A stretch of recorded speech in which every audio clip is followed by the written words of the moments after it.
প্রিয় মিম, তুমি যদি আমার এই ভিডিওটা দেখতে পাও তাহলে ফিরে এসো প্লিজ। মিম, বিশ্বাস করো, মিথিলা আমার জাস্ট ফ্রেন্ড। আমি রান্না করতে পারি না, তাই সুমাইয়ার সাথে 2 বছর লিভিং ছিলাম।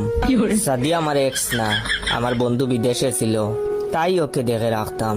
মারিয়া বাবির হাজবেন্ড বিদেশে ছিল, তাই তাকেও দেখে রাখতাম। তানিয়া আমার কাজিন, নুসরাত আমার ভাইয়ের শালী, সামিয়া আমার ছোটবেলার বান্ধবী, লামিয়া শুধু আমার হাত ধরছিল একদিন, সানজিদা শীতের কারণে একদিন জড়িয়ে ধরেছিল, আকাশে বিদ্যুৎ চমকানোর ভয়ে ফারিয়া আমার জড়িয়ে ধরে ঘুমিয়ে পড়েছিল। আর হ্যাঁ, সেই দিন যে দেখছিল সুমাইয়াকে কিস করেছিলাম, আসলে আমি ওর লিপস্টিকের ফ্লেভার টেস্ট করতেছিলাম। বিশ্বাস করো মিম, তুমি আমার প্রথম ভালোবাসা। মিম, প্লিজ ফিরে আসো, এটি তোমার ভালোবাসা।